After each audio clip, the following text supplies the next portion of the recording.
আসসালামু আলাইকুম। বীরভূম জেলার বোলপুর শান্তিনিকেতন থানার ছোট্ট একটা গ্রাম থেকে আমি তোমাদের খুশি। কেমন আছো তোমরা সবাই? আশা করি তোমরা সবাই ভালো আছো আর আল্লাহর রহমতে আমরাও ভালো আছি। তো দেখতে দেখতে আমাদের না একটা বিয়ে বাড়ি চলে এসেছে। তো আমরা এসেছি আজকে রাত্রে বিয়ে বাড়ি। আজকে আমাদের মুসলিমদের আইবুড়ো ভাত হয়।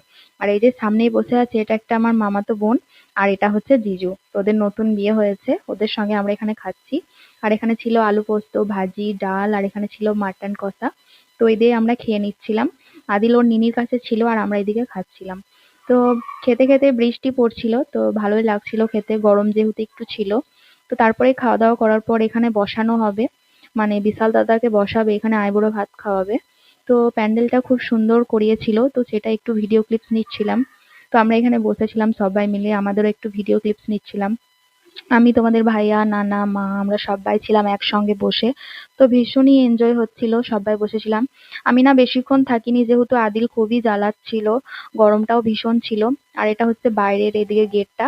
এই রাস্তাটাও খুব সুন্দরভাবে সাজিয়েছিল, এখানে মা, ছোট নানি, মীরা মাসি সবাই ছিল, এখানে তোমাদের ভাইয়া, আদিল। আর এটা হচ্ছে সাহেব জিজু, মানে ওটা আমাদের একটা খালাতো বোনের বর।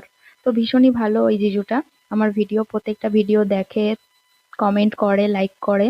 তো তোমরা সবাই কমেন্ট করে জানিও এই প্যান্ডেলটা কেমন হয়েছে বা বিয়ে বাড়িটা তোমাদের কেমন লাগছে। আর এটা হচ্ছে আমার ছোট নানি, মানে আমার নানির বোন।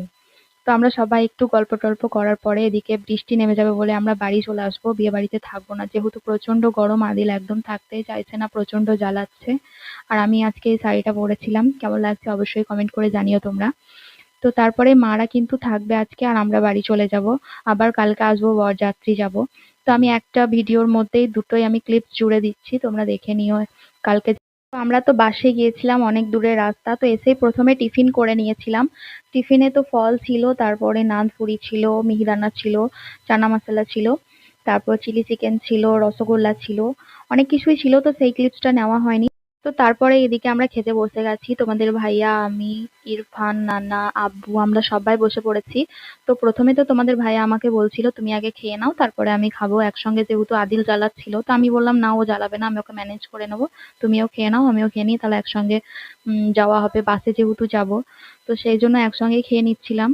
তো তারপরে এদিকে আদিলকে আমি একটু একটু করে খাইয়ে দিচ্ছিলাম, তারপরে আব্বু ওকে নিয়ে চলে গেছিল, যেহেতু আব্বু একটু আগে খেয়ে নিয়েছিল আদিলকে নেওয়ার জন্য। তো সেই জন্য আব্বু আবার ওকে নিয়ে চলে গেল, তো আমরা এখানে একসঙ্গে আবার খেতে পারছি। তো আজকের মিনি ব্লগটা তোমরা কে কোথা থেকে দেখছো অবশ্যই কমেন্ট করে জানিও, তোমাদের কমেন্টগুলো আমার ভীষণ ভালো লাগে। তো কিছুদিন ভিডিও দেওয়া হয়নি তার জন্য সরি। আর আজকের মিনি ব্লগটা তোমাদের কাছে কেমন লাগলো অবশ্যই কমেন্ট করে জানিও। আজকের মতো এ পর্যন্ত, ফিরে আসছি নেক্সট একটা মিনি ব্লগ নিয়ে। টাটা।